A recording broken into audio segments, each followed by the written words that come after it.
chapter, a meeting of Nanda and Vasudev. Although Krishna was the real son of Vasudev and Devaki, on account of conscious, atrocious activities, Vasudev could not enjoy the birth ceremony of his son Krishna, but Nanda Maharaj, the foster father of Krishna, enjoyed the birth ceremony of Krishna very joyfully. Next day, therefore, when it was declared that a male child is born of Jasoda, Nanda Maharaj, according to Vedic custom, immediately called for learned astrologer Brahmins for performing the birth ceremony.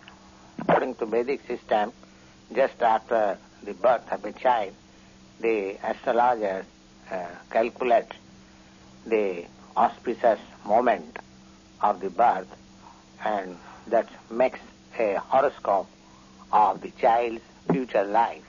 Another ceremony is that after the birth of a child, it is the custom that the family members should take bath and cleanse themselves and decorate with ornaments and nice garments and come in front of the child and the astrologer and hear of the future life of the child. Nanda Maharaj and other members of the family dressed and sat down in front of the birthplace. All the Brahmins assembled there on this occasion chanted auspicious mantras. According to the rituals, the astrologers performed the birth ceremony.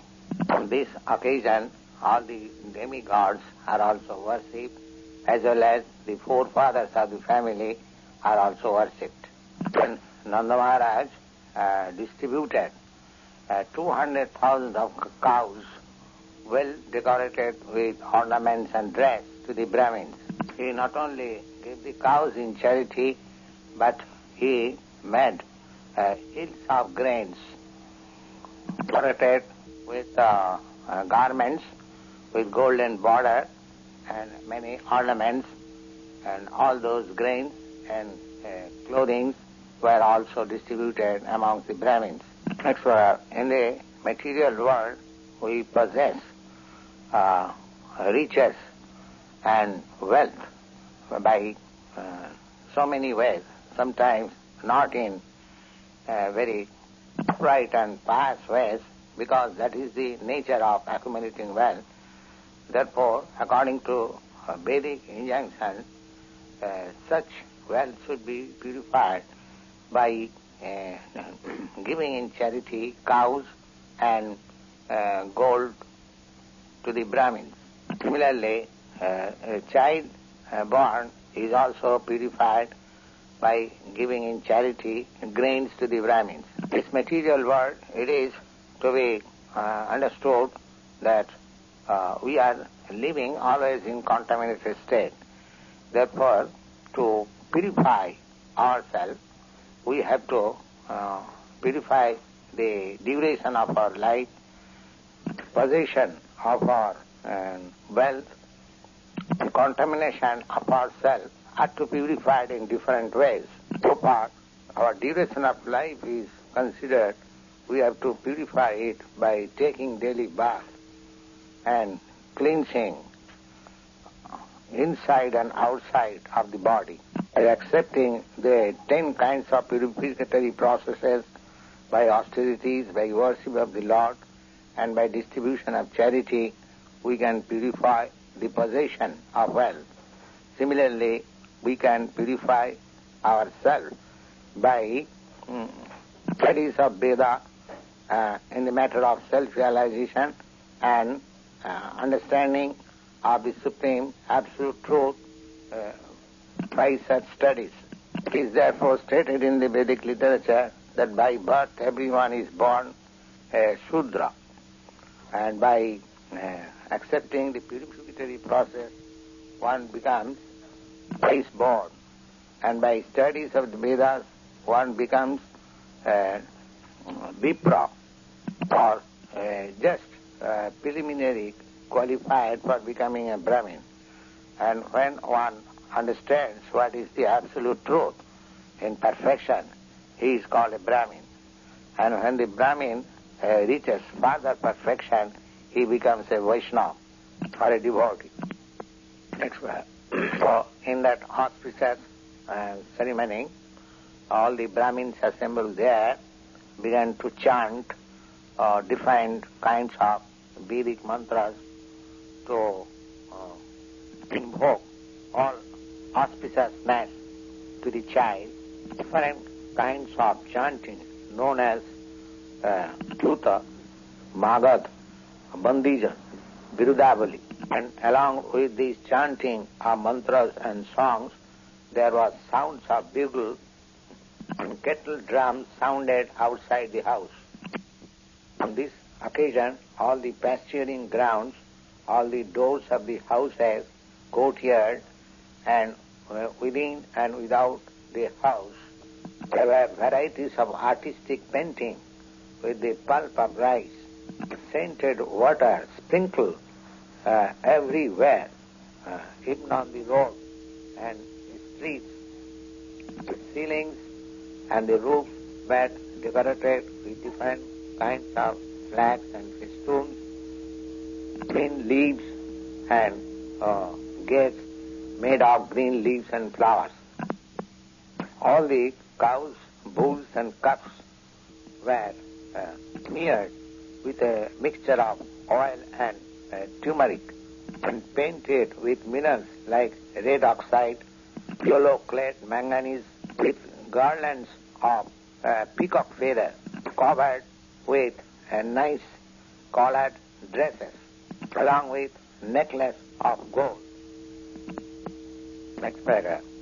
When all the ecstatic cow herdsmen heard that Nanda Maharaj, father of Krishna, was celebrating the birth ceremony of his son, automatically they become very much engladdened and dress themselves with very costly garments and ornamented the whole body with different kinds of earrings and necklace, with grand turban on their head. And after dressing themselves in this gorgeous way, they took in their hands various kinds of presentation, and thus all of them approached the house of Nanda Maharaj. Next verse. Similarly, all the cowherds women, as soon as they heard that Mother Yashoda has given birth to a child, all of them became overwhelmed with joy. And very soon they also dressed themselves with various kinds of costly garments and ornaments, with scented cosmetics on their body. Next paragraph. As the dust on the lotus flower exhibits an exquisite beauty of the flower, similarly, all the gopis, when they dress themselves with the dust of kumkum on their lotus-like face, such beautiful gopis took their respective presentation and very soon reached the house of Maharaj Nanda. All the gopis were overburdened with their heavy hips and swollen breast, and therefore could not proceed very quickly towards the house of Nanda Maharaj. Still, out of ecstatic love for Krishna, they began to proceed as quickly as possible. Their ears were decorated with pearl rings. Their necks were decorated with jewel padlocks. Their lips and eyes were decorated with different kinds of lipstick and ointment. Their hands were decorated with nice golden bangles.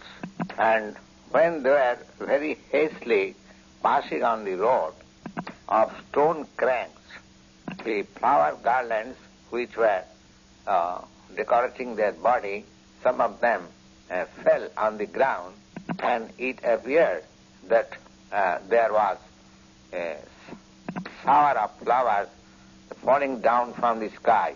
And because on account of movement of different kinds of ornaments on their body, they were looking still more beautiful.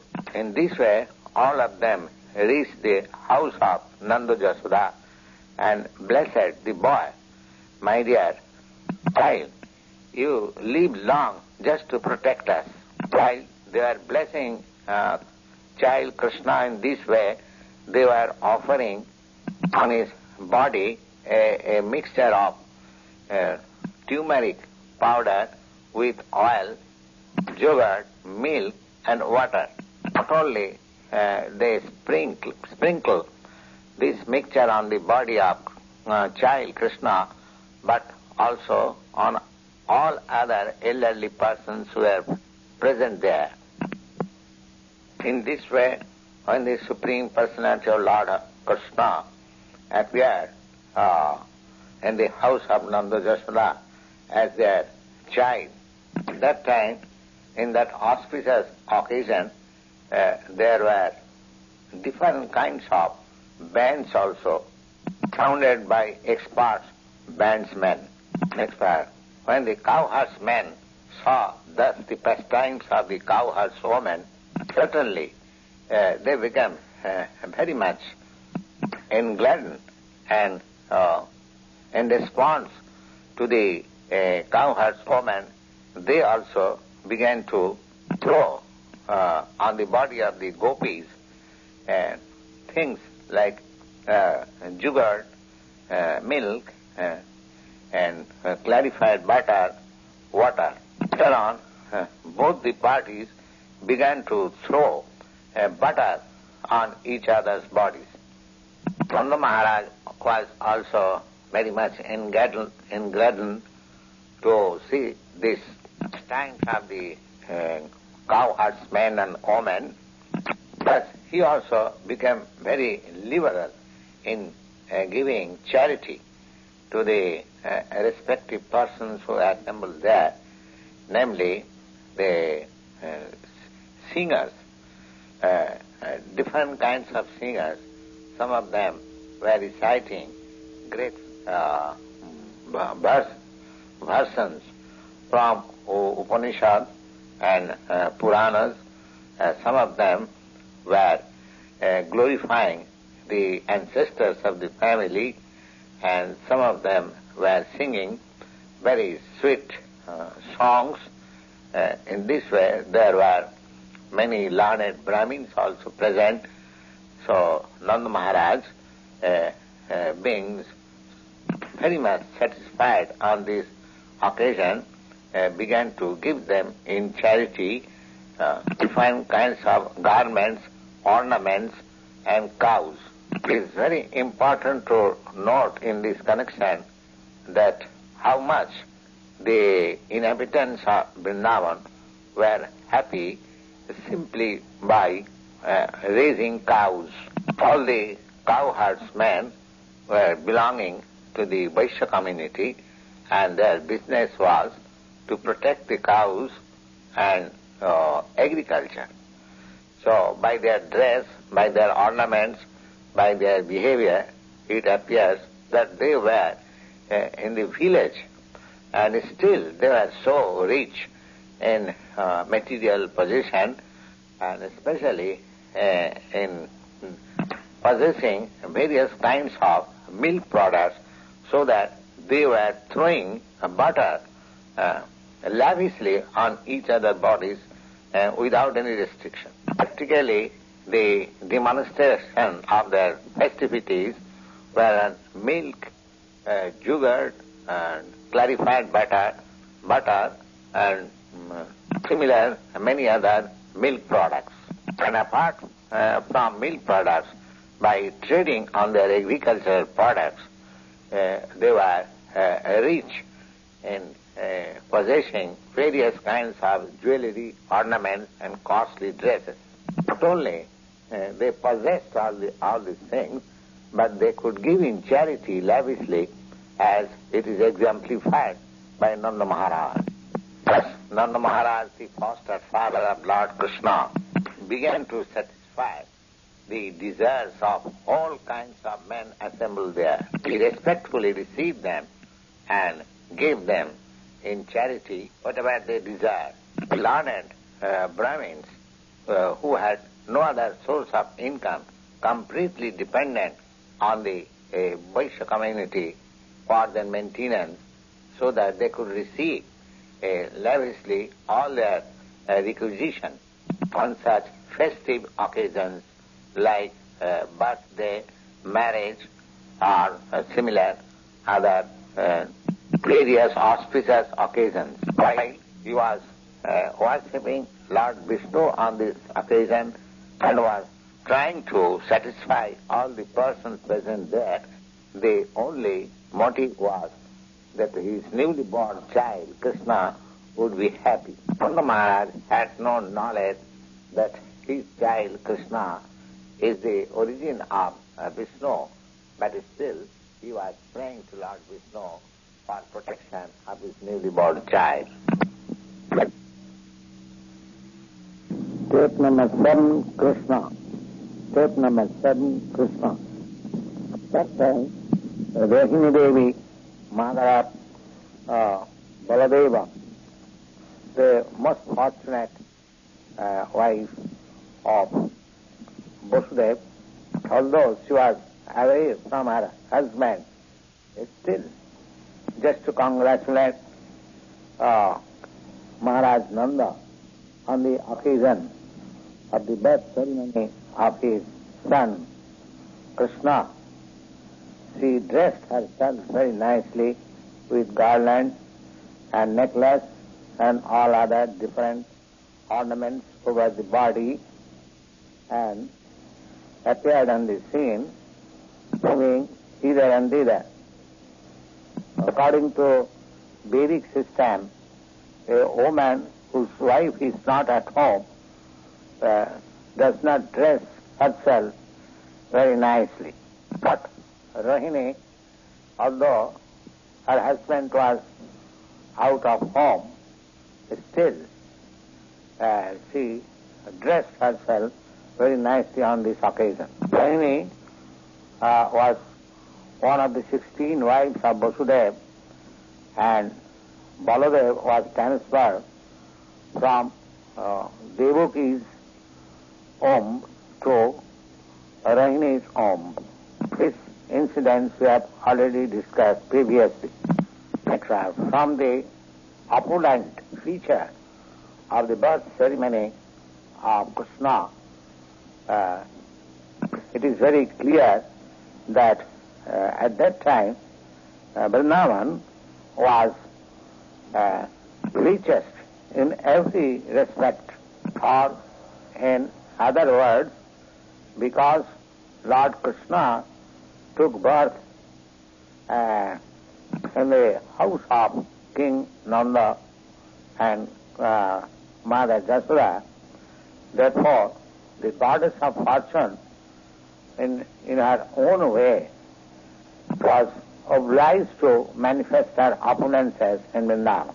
It appeared that Vrindavan had already become the place of pastime of the goddess of fortune. After this ceremony, Nanda Maharaj decided to go to Mathura for paying the annual tax to the government of Kansa, and as such he called for the able cowherdsmen in the village and asked them to take care of Vrindavan in his absence. This way, when Nanda Maharaj arrived Mathura, Vasudev got this news and he was very much eager to congratulate his friend, and thus he immediately went to the place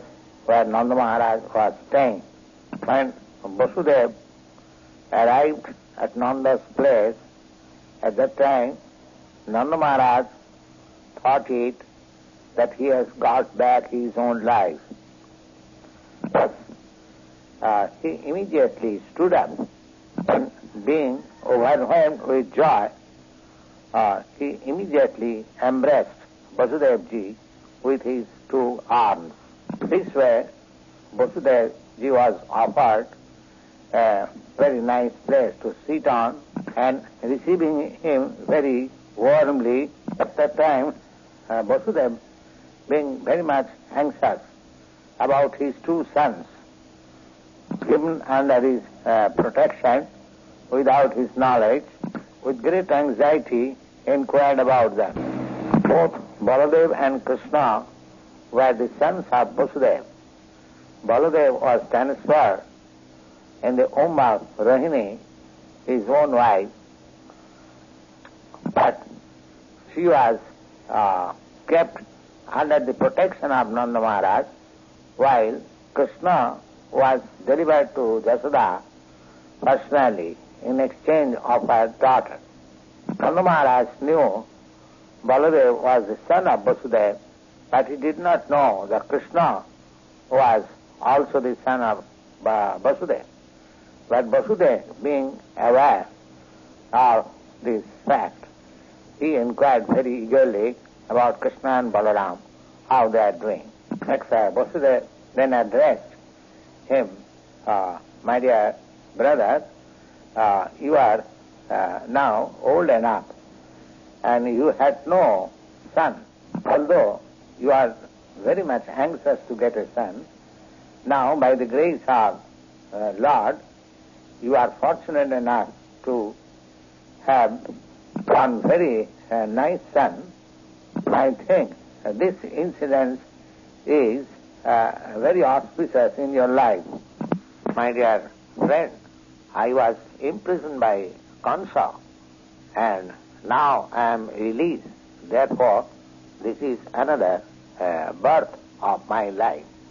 I had no hope to see you again, but by God's grace I am seeing you.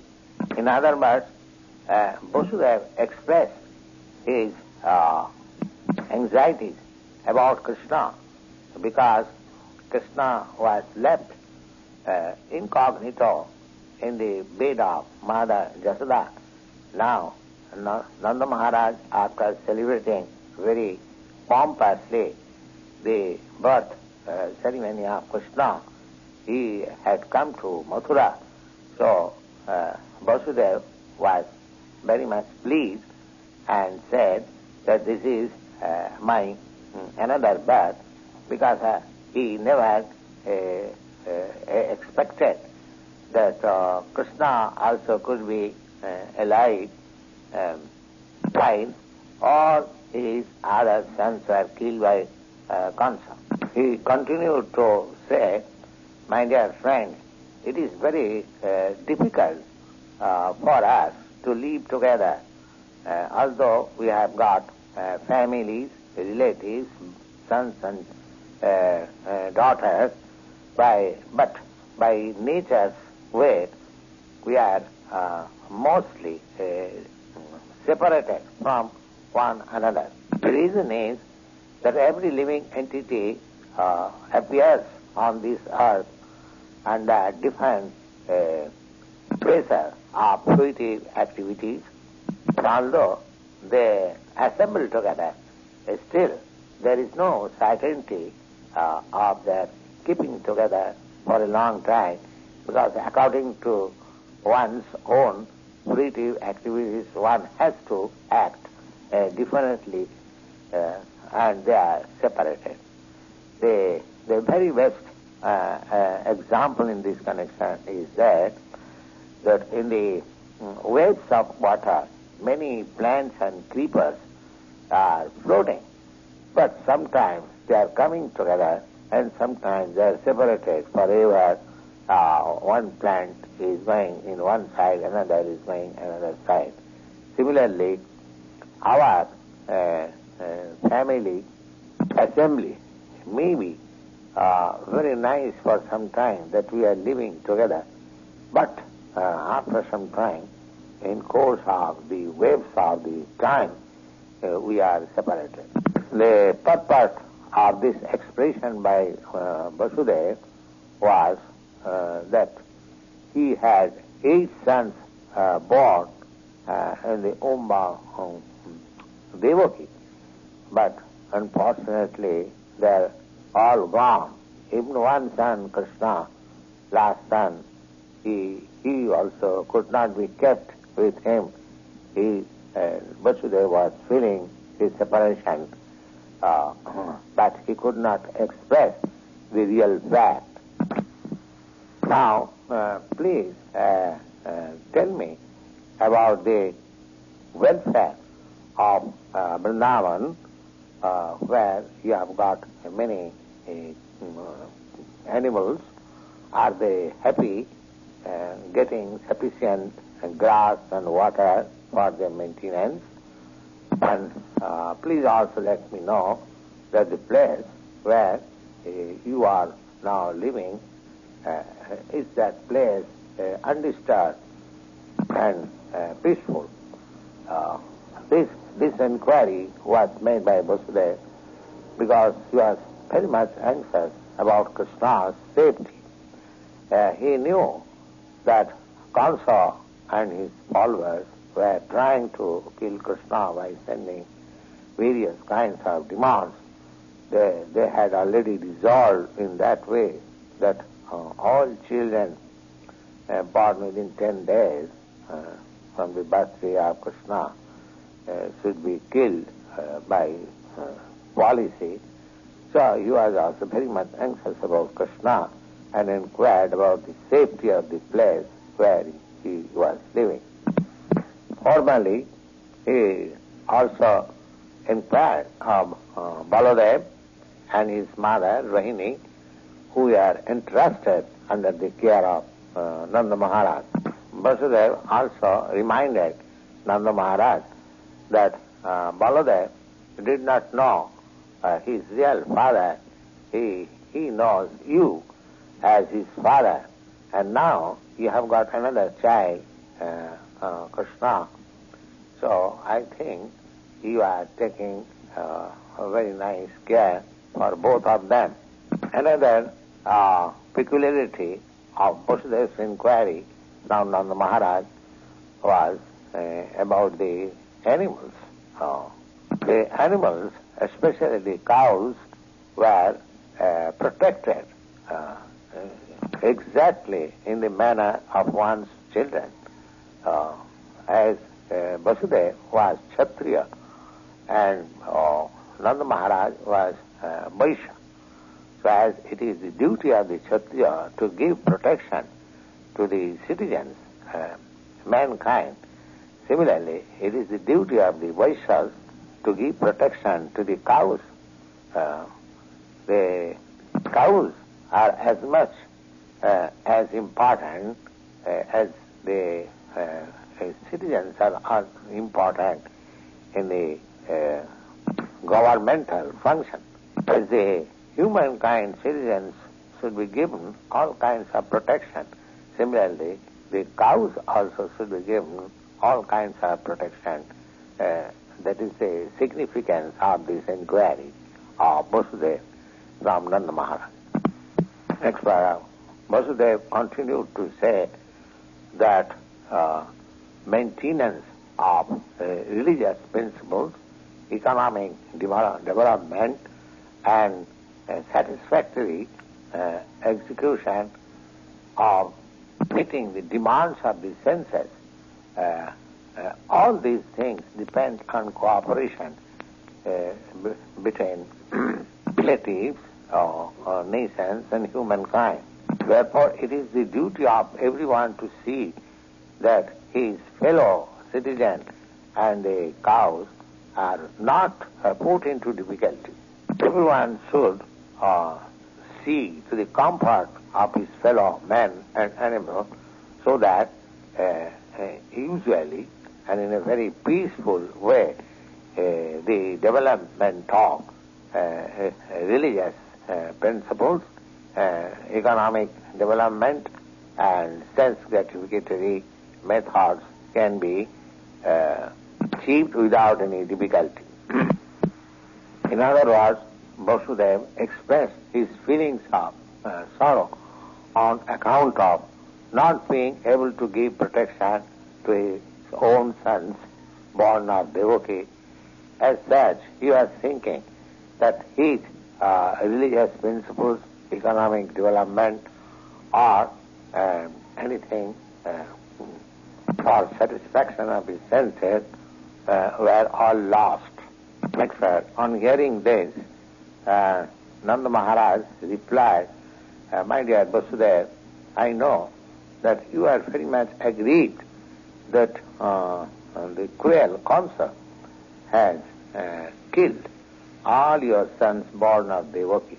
At last, although the last issue was a daughter, and Kamsa could not kill her, still the daughter has entered in the celestial planets. So, my dear friend, you do not be aggrieved because we are being controlled by our past unseen activities. And everyone is subjected to his past deeds. And one who is conversant about this philosophy of karma and reaction, he is practically a man in the knowledge. Such person, being in the knowledge of the fruitive activities of karma, may not be aggrieved for all incidences, happy or miserable.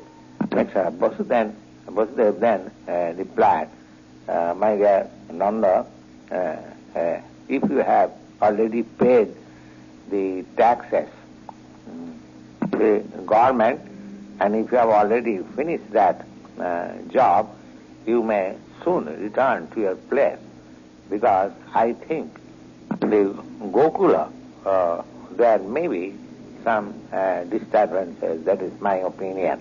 Thus, after the friendly conversation between Nanda Maharaj and Vasudev, Vasudev went back to his place. The cowherdsmen who came to Mathura to pay their taxes, headed by Nanda Maharaj, also returned back their home. Thus ends the Bhaktivedanta Part